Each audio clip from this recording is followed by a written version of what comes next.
Talk a little bit about, it's interesting because just for historical purposes, I started managing you guys at the tail end of your first album.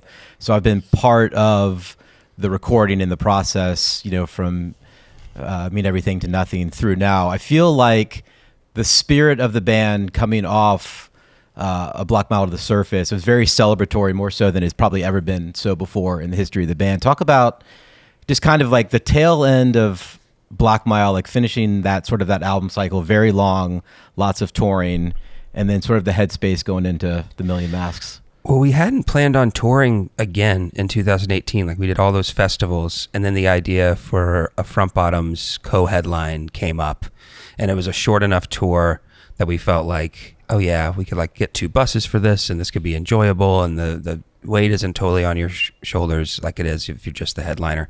So we finished that up.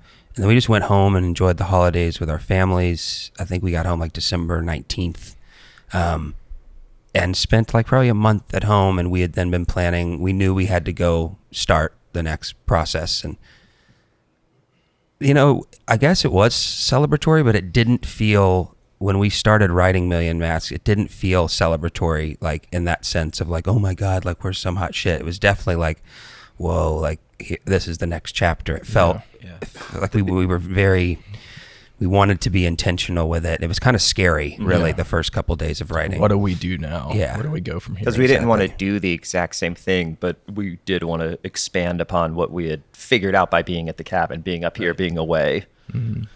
Yeah, it was like, it's cool to me. I'm realizing more and more, there's intentional connections. Like, before I even explained the artwork for the record to Mike Dempsey, before he heard the record, I was like, this is very much like, this is the continuation of Black Mile. This is what happens.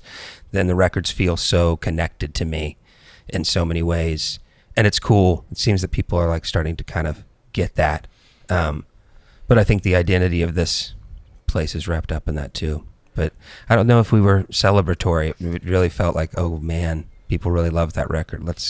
Yeah, it was there was like a sense of accomplishment of like going out there and putting it all on the line with Black Mile and then touring it for that long. But with any success, it just adds a layer of pressure, which we already put a lot of that on ourselves. So it was scary. I think there was maybe a little bit of because Cope is such a hard record to make in a lot of ways. And so that, going from Cope to Black Mile did feel very victorious in what we were able to accomplish sonically and as a band and kind of the identity and sound.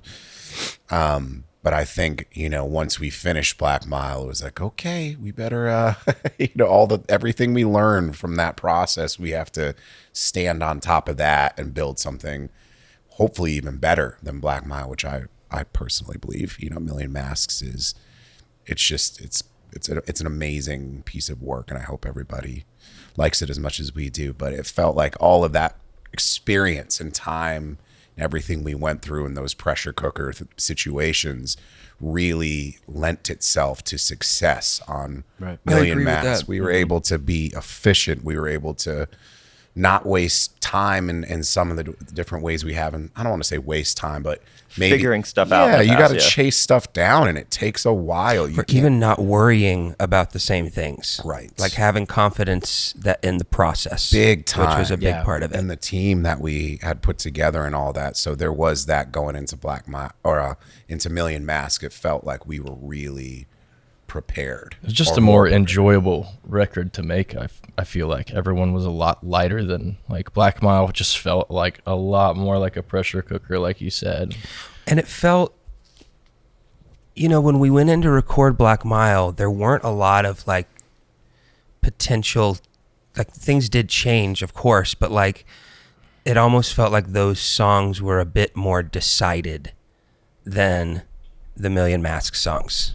They were like, the alien was the alien, and the gold was the gold. And it was, how do we capture those songs? The Moth, we had to kind of judge, working around some time signatures and the way we wanted to play that. But they felt almost more, even though we'd spent more time preparing the Million Masks songs, I think the Black Mile songs felt more complete.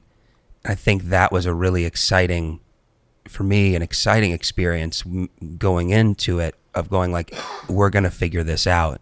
This is an experiment that we're all doing, and there's room for the songs to still grow and evolve, and we're not trying to cram it in. We've left that space open so that when we're in this room discovering sounds, working on things, there can be moments of like revelation. That happened a lot, I feel like I agree. So many changes to the song while we're in the studio, just kind of terrifying, but also it just felt right. There was never a moment where we were like, what the fuck are we gonna do? Absolutely. It was like, we know what to do. I mean, I know we've said it on the podcast before, but a song like Dinosaur, you were there when that song just like slowly but surely transformed into like some weird James Blake meets Fugazi song. that one's a good example of like totally took a turn into somewhere else. That was like, this is fun. This is exactly what we want to make. And it felt right. I think I like that what you just said. There was a lot of like following what the... And I don't know if we could have done what we did in the cabin. It wouldn't have felt right because we needed sonically to hear it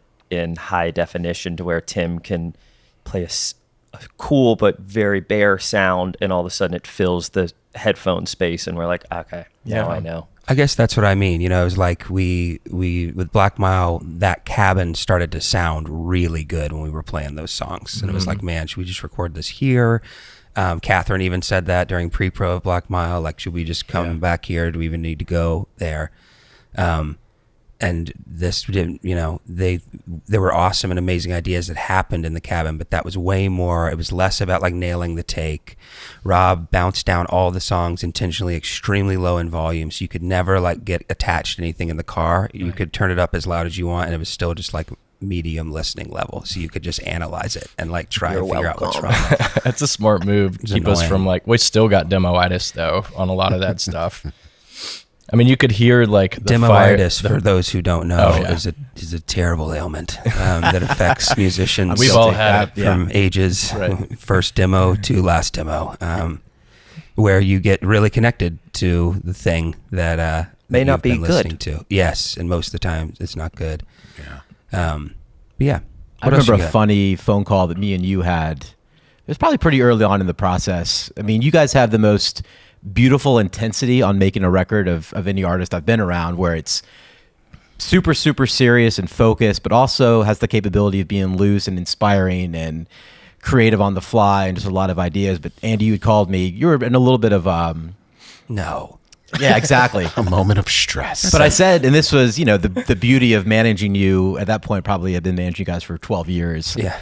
And I was kind of in a, you know, loosey, funny mood. I said, Andy, like, this is the exact same headspace you've actually been in every album at this point since I've started managing you. Yep. And every single album has been goddamn awesome, you know? Like, I remember Black Mile when I was in a serious funk, and I thought I was just unloading on you going to get coffee one morning about how I was so worried and wasn't sure if Catherine was doing the right thing, and I don't know what I'm going to tell the label, and blah, blah, blah. And you were just quiet. You're just very matter of fact. You're like, this is like what you just said. It's like, this sounds about like right. This is like where you normally are. Every record you've ever made. It's like all good. I feel I was a whole lot less of that agree. on Million Masks. A whole lot less.